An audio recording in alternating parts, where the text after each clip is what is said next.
Chapter 7. What we call success. The hidden scorecards that shape human lives. Success is one of the most commonly used words in modern life, and one of the least examined. People pursue it, admire it, teach it, measure it, worry about it, organize entire lives around it.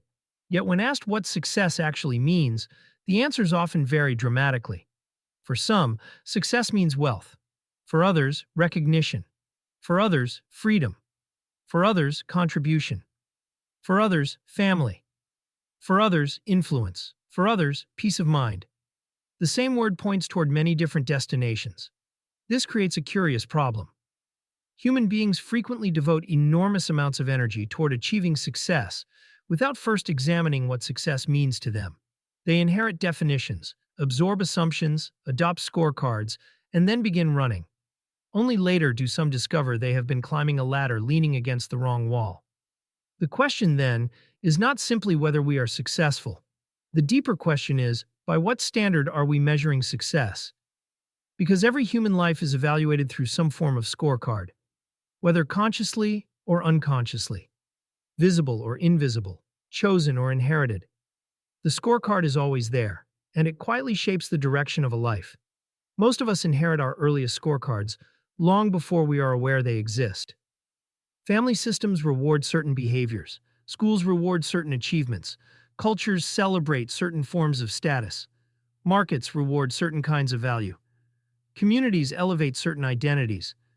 Without realizing it, we absorb messages about what counts, what matters, what is admirable, what is worth pursuing, what kind of person we should become. These inherited scorecards are not necessarily wrong. Many contain genuine wisdom. Achievement matters. Competence matters. Responsibility matters. Contribution matters. The problem arises when inherited scorecards remain unexamined. A person can spend decades pursuing goals they never consciously chose. The pursuit may be energetic, even impressive. Yet something feels slightly off. The achievement arrives. The satisfaction does not. The destination is reached. The fulfillment remains elusive, because success and meaning are not identical, and a scorecard borrowed from someone else may not measure what actually matters to us. Much of modern life is organized around what might be called the external scorecard. Money, status, prestige, recognition, career achievement, influence, accomplishment. These things are visible, measurable, comparable. They provide clear feedback. Society knows how to reward them. There is nothing inherently wrong with any of them. Achievement can be deeply meaningful.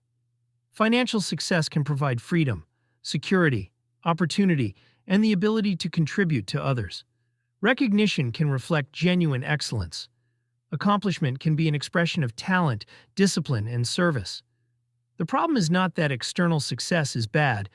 The problem is assuming it is sufficient, because the external scorecard measures only certain dimensions of a life. It cannot measure integrity. It cannot measure love. It cannot measure wisdom. It cannot measure peace of mind. It cannot measure the quality of one's relationships.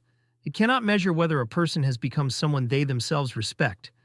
Some of the most admired people in the world are deeply unhappy. Some of the most accomplished people feel profoundly lost.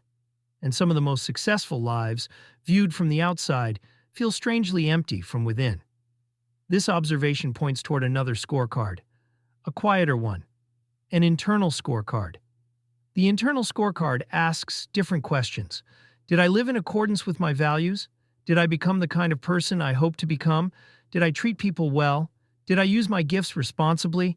Did I act with integrity when it mattered? Did I live my life or someone else's version of it? These questions are more difficult to measure. They do not fit neatly into spreadsheets. They cannot always be displayed publicly, yet they often exert a deeper influence on well-being than external achievements alone.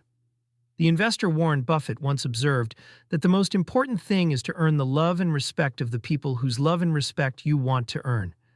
Beneath the simplicity of that statement lies an alternative vision of success, not merely achievement, character, not merely recognition, relationship, not merely accumulation, worthiness.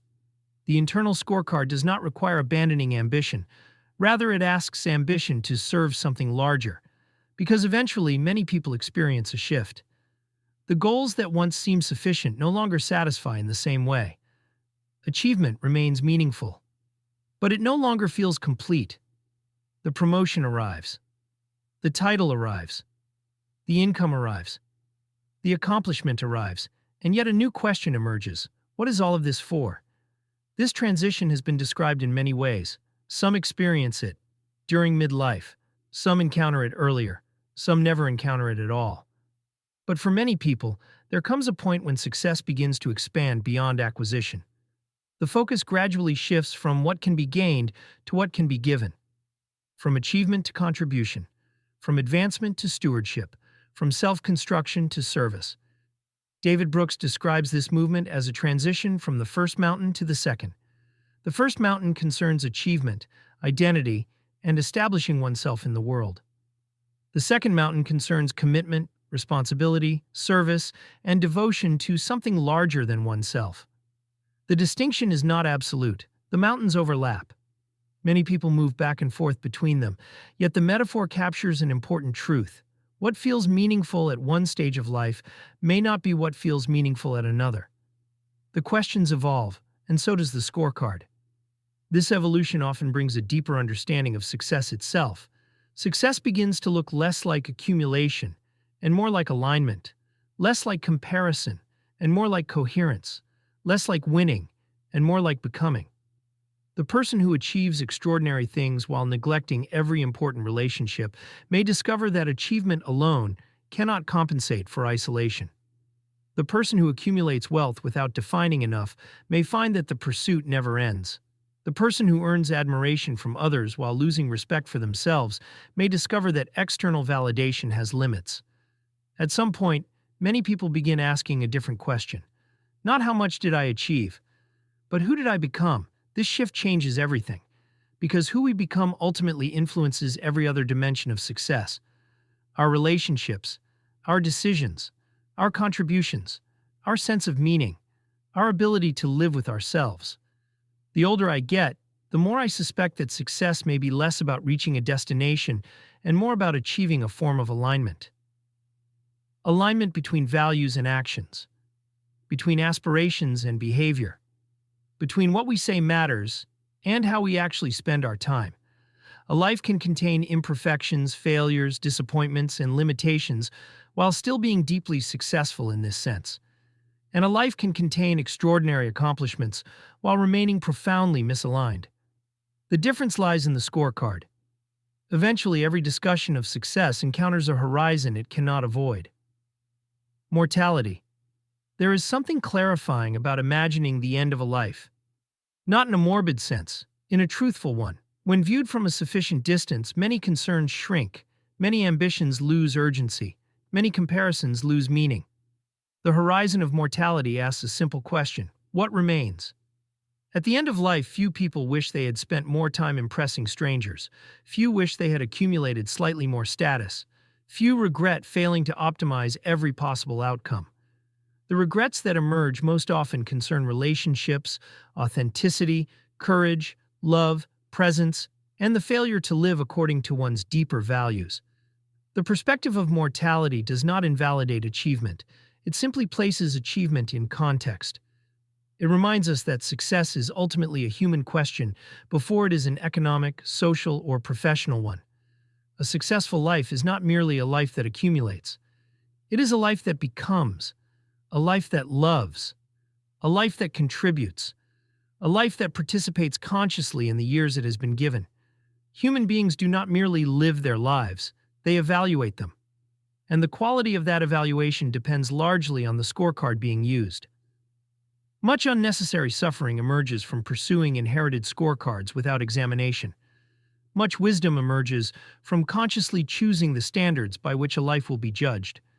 The challenge is not simply to succeed, the challenge is to become successful, according to a definition that remains meaningful when viewed from the far side of a life. Because in the end, the most important scorecard may not be the one the world uses to evaluate us.